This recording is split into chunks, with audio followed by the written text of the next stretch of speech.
it. And when he did that, the memories hit him. And he said, Bakhin, Bakhin. Bakhin is like, whoa, like, man, you made it. Almost like that kind of phrase. He's saying like, Abu Huraira is wiping his nose with linen. And then he mentions what his situation was like before. Abu Huraira used to be from Ahlul Suffah. Ahlul Suffah were the poor in Medina who didn't have any family, didn't have a business or a job or land to raise crops and whatnot. Ahlul Suffah, they lived in the back of the masjid. And so he says that there would be periods in my life when I would walk between the mimbar of the Prophet ﷺ and the room of Aisha radiallahu anha, and I would be so hungry that I would literally fall down and pass out. And people would walk by me, see me on the floor lying down, and they would put their foot on my neck thinking that I was crazy. He says, I wasn't crazy. All that led me to that point was extreme hunger. And he says, now I'm wearing 2 cloth garments. In another narration also in Bukhari, Abu Huraira tells us a story. He says that I used to lie down and put my stomach against something on the ground to apply pressure to my stomach. And he says, I used to tie a rock to my stomach tightly to put pressure on my empty stomach to relieve the pain of hunger. And he says, and one time I was so hungry that I just sat in the road and I waited for people to pass by. And he says, Abu Bakr passed by. So I asked him about the tafsir of an ayah in the book of Allah. And he says, I didn't really have a question about the ayah. My hope was, when I asked Abu Bakr this question, he would say, come over, let's have some chai, some crackers, some dates, whatever, and we'll talk about the ayah. So he was hoping he would get an invitation to the house of Abu Bakr. But he says, Abu Bakr didn't get the hint. He didn't say if he answered the question or not, but he says he just kept going and he didn't invite me over. And so he says, so I waited. And then he says, ثُمَّ مَرَّ عُمَرَ رَضِيَ اللَّهُ عَنْهُ. I asked him about an ayah in the book of Allah. I only asked him that so that he could invite me to his house and feed me. And he says he also passed by and he didn't invite me over. And then he says, ثُمَّ مَرَّ أَبُو الْقَاسِمِ صَلَّى اللَّهُ عَلَيْهِ وَسَلَّمَ. And then Abu al-Qasim, the Prophet of Allah sallallahu alaihi wasallam, he passed by. And when he saw Abu Huraira, he says, فَتَبَسَّمَ حِينَ رَآنِي. Right when he saw Abu Huraira, the Prophet smiled. Abu Huraira says that, and right away he knew what was going on, what I was thinking about, and what you could see in my face of hunger. So he says, Ya Aba Hir, Abu Huraira. He says, Labbaika ya Rasulullah. Here I am, O Messenger of Allah. He says, Ilhaq, come with me. So he says, so I followed him and we went to his house. So the Messenger of Allah ﷺ goes home and he realizes Abu Huraira is hungry. And so he asks, do we have anything at home? And he is told that there is a cup of milk.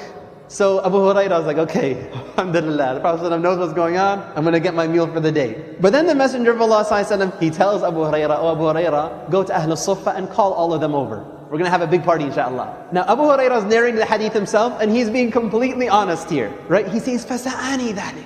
Like that disappointed me. And he's saying to himself, how can 1 cup of milk be sufficient for all of the Ahlul Suffah, right? And he says, I have more rights to have this milk. I'm here. Like I'm with the Prophet ﷺ. Abu Huraira, he hasn't been a Muslim for long, but he already knows some rules. The one who is inviting is going to be the one who is serving, not eating first. So this small amount of milk, not only do I have to invite them, I am going to be the one who will be serving them. So what will be remain for myself? But he says, never will I contradict the command of Allah or the command of the Messenger of Allah. Even if it appears to be at my own loss. If the Messenger of Allah told me to call them, I will call them. So he goes and he calls Ahlul Suffah. As expected, the Messenger of Allah told him to provide the milk to each person. So Abu Huraira goes to the first man and he gives him the milk. And the narration, again, it's very interesting how Abu Huraira is recalling the story. He says, the man would drink hatta yarwa, until he would be completely filled. And then he would give back the cup to Abu Huraira. And Abu Huraira would then go to the next person.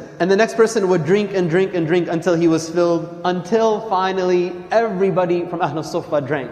So the only people left to drink are 2. The Messenger of Allah and Abu Huraira. And so the Messenger of Allah, Abu Huraira says, فَنَظَرَ إِلَيَّ. He looks at me. فَتَبَسَّمَ. And he again smiles in my face. And he says, Aba Hir. And he says, لَبَّيْكَ يَا Rasulullah. He says, بَقِيتُ أَنَا وَأَنْتِ. There's only 2 people left.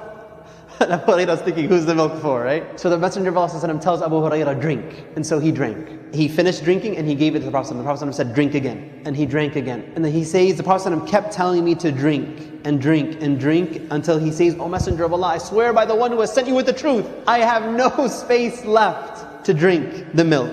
And then he gave the cup to the Prophet ﷺ, and then the Messenger of Allah ﷺ, he praised Allah and he said Bismillah, and then he also drank what remained. What I was hoping to draw from the hadith is, Abu Huraira himself says, the moment he saw me in the street, he knew in my face and what is in my heart that I am here because I'm hungry. But the Prophet ﷺ took him through this whole exercise, calling others, being generous to others, teaching Abu Huraira anhu to give preference to others over yourself, even if you are the one who is in need. And it's a quality that Allah preserved in the Quran when He says, وَيُؤْثِرُونَ عَلَىٰ أَنفُسِهِمْ وَلَوْ كَانَ بِهِمْ خَصَاصَةٌ. The Ansar are a people who give preference to others over themselves, even if they themselves are in desperate need. And this ayah was actually revealed after an incident that Abu Huraira himself narrated. He says, when a man came to the Messenger of Allah and he was hungry, and the Messenger of Allah went to his house and his wife told him, we only have water. So he said, who will feed this man? One Ansari man said, I will. So he goes home and he tells his wife, do we have food? She says, all we have is something that's very a small amount to feed my children. So he says, well, cook the food, turn on the light, the lantern. It was at Isha time, it was dinner time. Turn on the light, and then make your kids go to sleep without feeding them. Just keep them busy until they fall asleep. And so she did that. And then what their plan was, they took out the food and they presented it to the guest. And then the wife intentionally, though she made it look accidentally, knocks out the lantern and the light turns out. So they're sitting now in the dark. And so the wife and the husband both are pretending to eat. And the guest feels, he senses that they're eating, but in reality they were pretending to eat because they only had enough food that would feed one adult. And they didn't say this to him, they didn't say this to the Messenger of Allah, they didn't say this to anybody else. The next day, when the man goes to the Messenger of Allah ﷺ, the Messenger of Allah ﷺ, he tells the man that Allah smiled and was impressed and laughed at what you did last night.